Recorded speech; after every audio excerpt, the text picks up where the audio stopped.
Happy Wonderlust Wednesday, another episode of Bucket List Coach Web Show Live.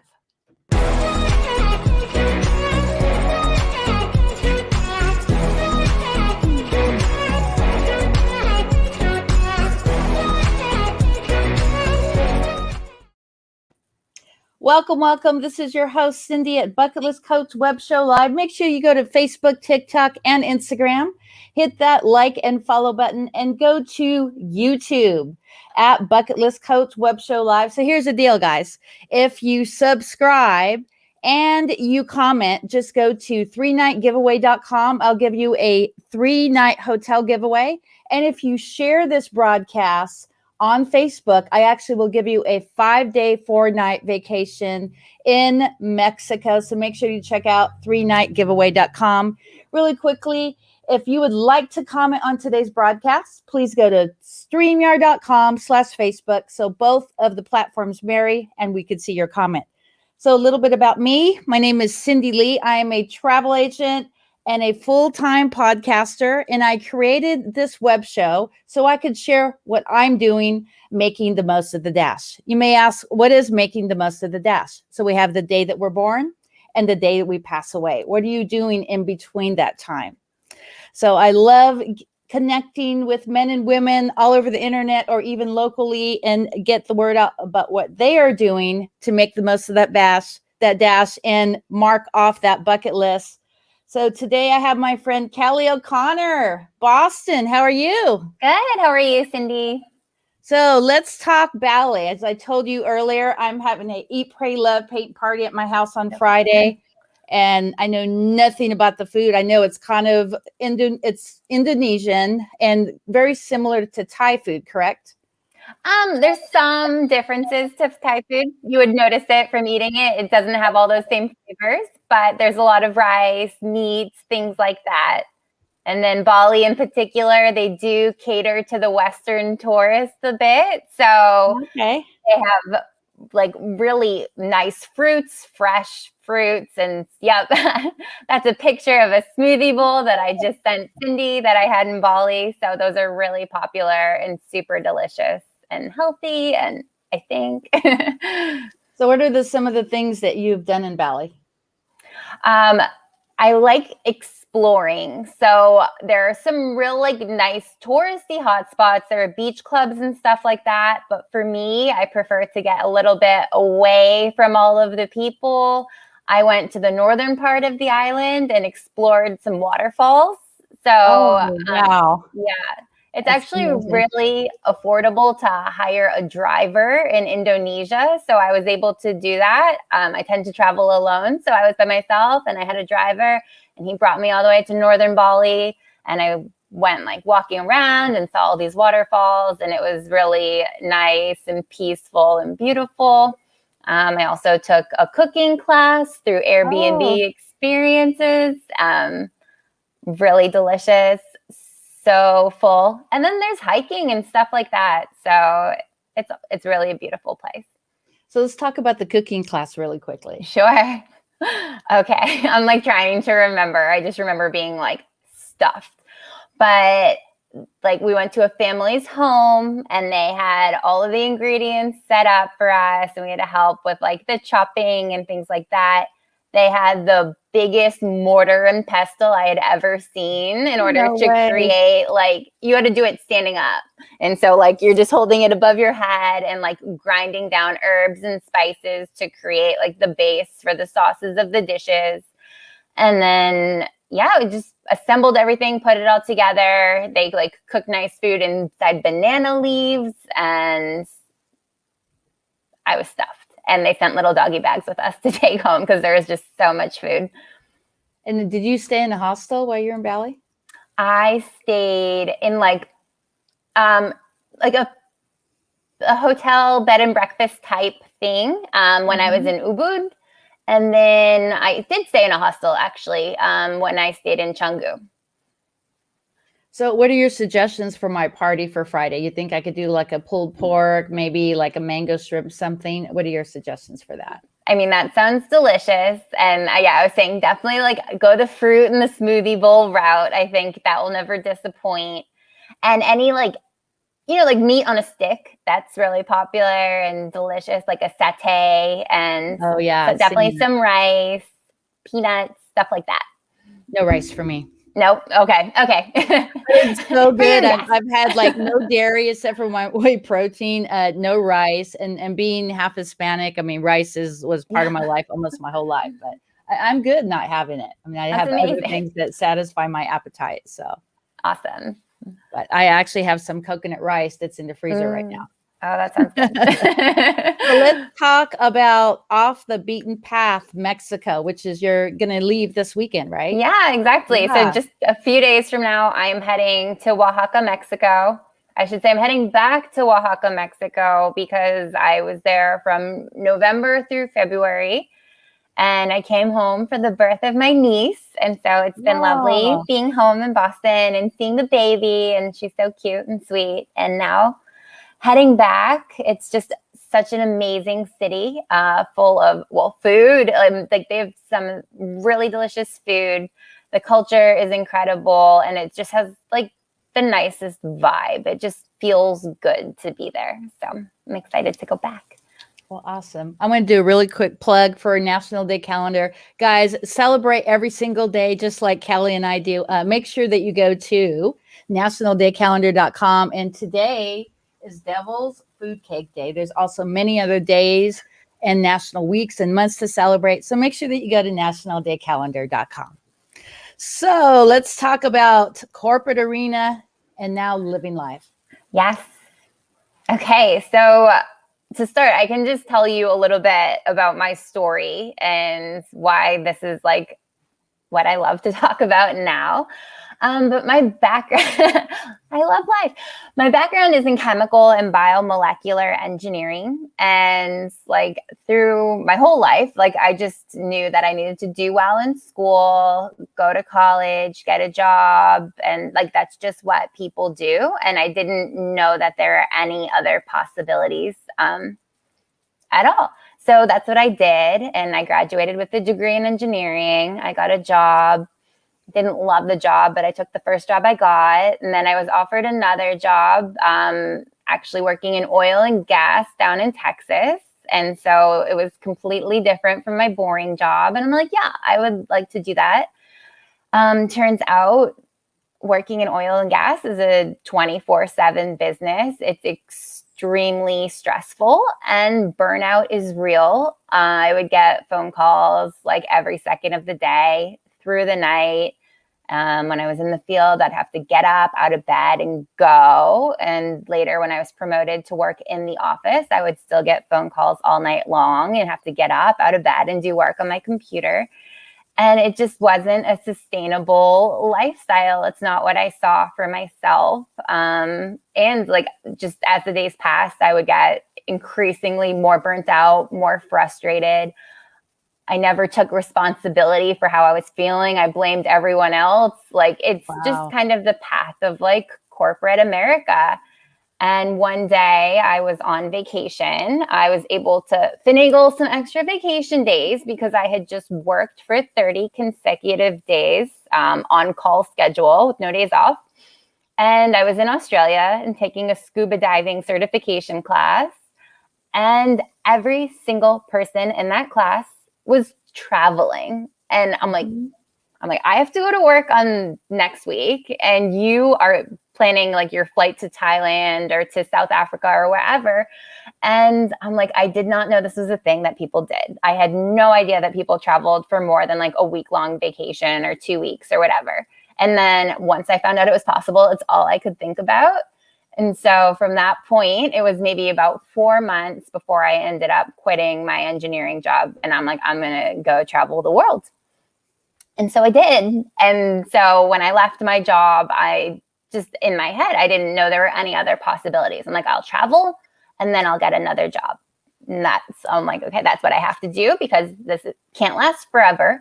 So I traveled for about 2.5 years and I was traveling like I have to see everything because this is my one shot. Like this is it. Exactly. And I saw a lot and it was amazing. And I have like incredible experiences. And then, I actually got a little bit tired because I was traveling so fast and moving around so much. that I kind of felt ready to go back to work.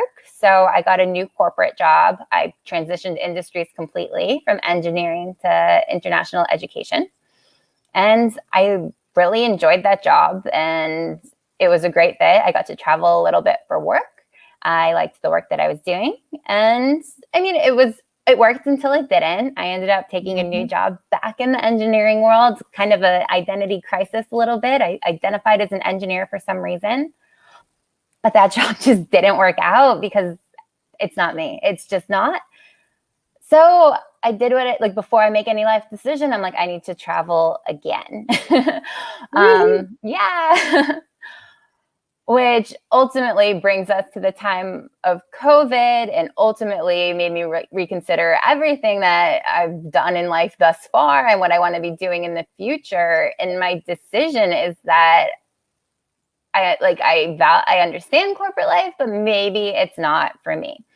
And so what I do now is help other burnt out professionals who feel stuck in what they're doing kind of take the leap, take that step to go after what they truly want. And so it might be a break just to travel, see some more of the world. It might be a new industry, a new job. It might be starting your own little business after you've traveled and seen that there's more out there for you. And I think that's really important that we do have our own business, because if I want to work 90 hours, that's on me. But I'm sure the heck gonna work 90 hours for somebody else, because I'm like living their dream instead of my dream. So how do you feel about that? I totally agree. Yeah. So something I always wanted to do was have my own business, but I assumed that I needed to invent something incredible in order to do that. And I'm like, oh, so I'm not at that stage yet because I don't know what it would be. But that's not true at all. To start your own business, it can be something very small. You can offer yourself in terms of your experiences to help other people through something you've been going through. And that's a very valid and easy place to start thinking about your own business. So how are you monetizing? Do you have sponsors? Because I know I'm working on sponsorships for the show. I also have a podcast mastery. So that's kind of how I do it. And then I'm a full-time travel agent. So that's how I'm monetizing everything I'm doing. How about you? I have clients. Oh, okay. Yeah, I have programs. Right now, I work one-on-one with people, and in the future, we can look forward to group programs to kind of, make it more accessible to more people. Can you tell me how a typical client consult goes? Sure. So a lot of times, I talk on Clubhouse a lot. So a lot of times people find me there or on social media, and I literally talk about quitting your job to travel, and that strikes a chord with some people. And so I typically offer a complimentary call, meet and greet, just to see if we're a good fit to work together, get a vibe, feel each other out. And my programs are customized because everybody's a little bit different and have different needs. And it's so important to feel supported on this journey. So like in my own example, I didn't know it was possible to leave my job and go travel. And then I did that, and I did it for 2.5 years, but it wasn't like in the most, I didn't optimize it. I was just like rushing around. I didn't know why I was doing it. I didn't know who I was. And so like when I went back to work and stuff, I made kind of decisions that weren't in line with who I was, and I didn't know it. So that's kind of where the coaching comes in. We can fast track it so you don't have to gallivant for years. I've already made those mistakes. And so we can plan a really intentional break and get to know why you want to do this and what you want to get out of it, and set goals so you can have something planned, something strategic, something that will serve you with whatever goals you have in the future. Yeah, because I think you would also be a good fit for my Ask Cindy Connector Live. That's the entrepreneur podcast. Okay. I am booking for July. I'm all booked for June, but I would love to have you on that one as well, because it's 2 separate brandings and it's going to attract 2 separate markets. Cool. I think that'd be really great. We have about 4 minutes left on this show. What else would you like to talk about that's pretty valuable? Let's talk in the travel arena. Totally. So, well, okay. In terms of like having a job, feeling burnt out at your job, having maybe 2 or 3 weeks of vacation per year. And sometimes like if you have a wedding to go to and you take a long weekend and like your vacation dwindles so quickly. Mm-hmm. So I think there is such value in taking a break from that 9 to 5, maybe a couple of months, maybe a whole year, whatever feels aligned with you. Because if travel is something you're really passionate about, there's 100% not enough time in a lifetime to see all the things that you might want to see if you're working a corporate job with limited vacation. So I like, if you are feeling burnt out at work, it's really hard to get out of that mindset without stepping away and having that space to really heal yourself from that. Learn how you can better manage yourself in the future if you do decide to re-enter the corporate world and see incredible things. So just travel is so healing. It's so empowering. It's so impactful. And it's changed my life completely. So one thing I'm going to talk about before we close, and a lot of people will actually reach out to me like, hey, Cindy, I really want to go on vacation, but I can't really afford a big, extravagant $2,000 vacation. So one of the things that I like to do with my clients is take them on a local excursion. So I think that's so important because a lot of people, they either don't have the money, they're afraid to travel, or they want to wait until they retire, and a lot of them don't even use their vacation. You know that countries in Asia or travelers in Asia, they actually travel more than any country. Because a lot of us, we just waste that vacation time. How do you feel about that? Yeah, I mean, It's yours. You've earned it. Mm-hmm. And like my personal philosophy when I was working in corporate is like, I will never lose a vacation day, and I will never lose it to like not being on vacation. I'm not going to take a day off and just stay in my house. I have to go somewhere. I have to do something and experience something, because that's the point of it. It's meant for rest and reset. And resting it helps. It makes you better at what you do. And so it's a long-term solution. So rest while you're working. And if you're at that point, I hit a breaking point and I needed a big rest. The vacation wasn't going to cut it. And that is totally valid too.